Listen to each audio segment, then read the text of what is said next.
समझते क्या हो? यहाँ पर मैं कोई तुम्हारी नौकरानी नहीं हूँ। तो मैंने कब कहा कि तुम नौकरानी हो? मैंने कहा क्या? लेकिन बिहेव तो तुम ऐसे ही करते हो ना जैसे कि मैं यहाँ पर तुम्हारी नौकरानी बैठी हुई हूँ। अरे यार, मैंने सिर्फ इतना ही तो कहा कि भैया मेरी शर्ट प्रेस नहीं है। ये ऐसे तो कोई बात नहीं हुई ना जिसका तुमने बात का बतंगड़ बना दिया। मैं कोई जादूगर नहीं बैठी कि तुमने सारे बोला कि ये काम कर दो वो काम कर दो और सारे काम हो जाएंगे।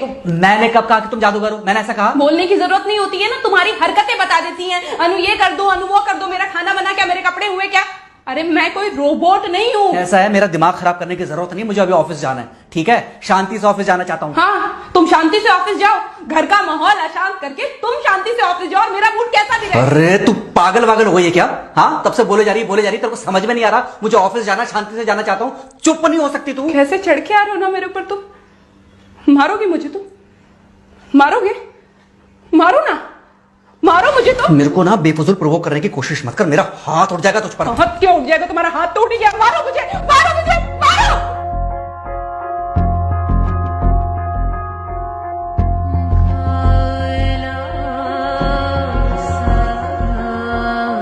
मम्मी। बेटा, बेटा क्या हुआ है? हाँ मम्मी मुझे याद नहीं रहता मम्मी, मैं अभी आ रही हूँ। अरे बेटा, पर हुआ क्या है? कम से कम एक बार हमको बताओ तो सही। तुम बस बात हुआ मम्मी, हम नहीं रह सकती मैं यहाँ पर। क्या हुआ? इसने हाथ उठाया मुझ पर। किसने? राहुल ने। बेटा तुम एक काम करो, तुम सीधे अपना सामान बांधो और चुपचाप घर चली आओ। तुमको 1 मिनट भी वहाँ रुकने की कोई जरूरत नहीं है। सुन रहे हो ना तुम? अरे हुआ क्या, मुझे बताओगे जरा। दामाद जी ने हमारी बेटी के ऊपर हाथ उठाया।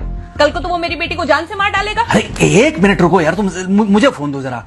हाँ बेटा, क्या हुआ? राहुल ने हाथ उठाया मुझ पर पापा। हाथ उठाया मतलब मारा? नहीं, लेकिन हाथ उठाया मेरे ऊपर। मतलब मारा नहीं? नहीं, लेकिन शाम को तो आकर मार सकता है ना मुझे वो गुस्से में था? हाँ बहुत। बेटा तुम तो शांत थी ना, तुम तो गुस्से में नहीं थी ना? नहीं, मैंने भी गुस्से में बहुत सुनाया। तो अब क्या चाहती हो? मुझे नहीं रहना पापा, मैं घर आ रही हूँ। ठीक है बेटा, घर आ जाओ, लेकिन दोबारा जाओगी तो नहीं?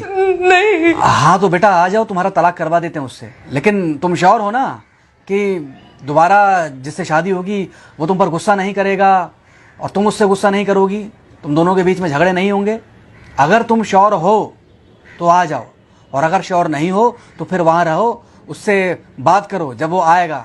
ठीक है, आराम से बैठकर मामला सुलझाओ, जैसे तुम्हारी मम्मी और हम बैठकर सुलझाते हैं। भाई झगड़े किसके बीच में नहीं होते? तुम्हारे भाई के बीच में भी हुए हैं, तुम्हारे और मेरे बीच में भी हुए हैं, तुम्हारी और तुम्हारी माँ के बीच में भी हुए हैं। कई बार तुम्हारी माँ ने तुम पर हाथ भी उठाया है, और कई बार ना सिर्फ हाथ उठाया है बल्कि मारा भी है। क्या तब भी तुम घर छोड़कर चली गई थी? बोलो। नहीं। तो फिर अब क्यों वो घर छोड़कर आना चाहती हो? भाई उस घर को भी वैसे ही अपना मानो जैसे तुम इस घर को अपना मानती थी, जैसे तुम हमें अपना मानती थी। ठीक है, शाम को जब वो आएगा तो उससे प्यार से बात करना, जैसे हमसे करती थी लड़ने के बाद। ठीक है? क्या हुआ? फोन काट दिया लगता है। हाँ तो ऐसे कौन बोलता है अपनी बेटी को? अरे भाई आज हम जिंदा हैं तो वो लड़के आ जाएगी यहाँ, कल जब हम जिंदा नहीं रहेंगे तो फिर कहाँ जाएगी? मैं नहीं चाहता कि ऐसे ही वो अपने हालातों से भागती रहे। याद है बचपन में एक बार जब वो गिर गई थी, रो रही थी, और जब मैं उसको उठाने जा रहा था तो तुमने क्या कहा था? यही कहा था कि उठाना मत उसको।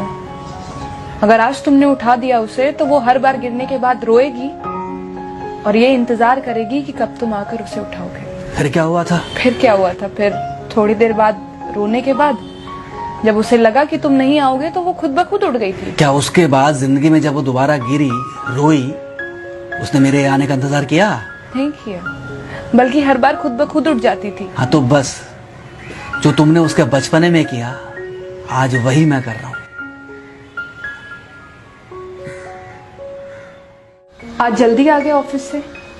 हाँ एक्चुअली ऑफिस में कोई बहुत ज्यादा काम था नहीं तो इसलिए। पानी लेकर आऊं? नहीं, कोई बात नहीं। सॉरी, मैं सुबह थोड़ा ज्यादा ही हाइपर हो गया था। सॉरी, मैं भी गुस्से में कुछ ज्यादा ही बोल गई थी। एक्चुअली मुझे समझना चाहिए कि तुम दिन भर इतना काम करती हो तो। मुझे भी समझना चाहिए कि तुम भी बाहर रहते हो, इतनी सारी परेशानियां होती होंगी। आगे से तुमको शिकायत का मौका नहीं दूंगा। तुम कहाँ शिकायत का मौका देते हो? मैं ही कभी कभी ओवर रिएक्ट कर देती हूँ, नहीं करना चाहिए मुझे। चलो इसी बहाने कम से कम तुमको ये पता तो चला कि गलती किसकी तरफ से होती है। मार अभी खाओगे कि खाना खाने के बाद खाओगे? खाना खाने के बाद ही खा लूंगा। वैसे बिना प्रेस की शर्ट अच्छी लग रही है तुम्हारे ऊपर। Thank you, thank you. हाँ मम्मी। हाँ बेटा, दामाद जी आ गए क्या? मम्मी जी नमस्ते। खुश रहो बेटा, खुश रहो। बेटा सब नॉर्मल है ना? हाँ सब अच्छा है मम्मी। हाँ अच्छा ठीक है मम्मी, मैं अभी रखती हूँ। वो अभी ऑफिस से आए ना, तो इनके लिए थोड़ा चाय बना देती हूँ। क्या हुआ? कुछ नहीं, कह रही थी कि अभी ऑफिस से आए और इन्हें चाय पिलाती हूँ। देखा देखा, जरा से गुस्से में अगर पानी ना डाला जाए तो घर बर्बाद होते देर नहीं लगती। अरे पति पत्नी के बीच में तो वैसे भी नहीं पड़ना चाहिए। जहां आप बीच में पड़े बस वहीं से दूरियां बढ़ी। अरे आजकल के जो माँ बाप है ना, इनका बड़ा योगदान रहता है बच्चों के तलाक में। पति पत्नी है, लड़ेंगे नहीं तो समझेंगे नहीं, समझेंगे नहीं तो ये नहीं समझेंगे कि जिंदगी में एडजस्ट करना कितना जरूरी होता है, घर के अंदर भी और घर के बाहर भी। वही तुम्हारी पुरानी बातें है ना। मेरी इन्हीं पुरानी बातों की वजह से हम आज भी साथ हैं।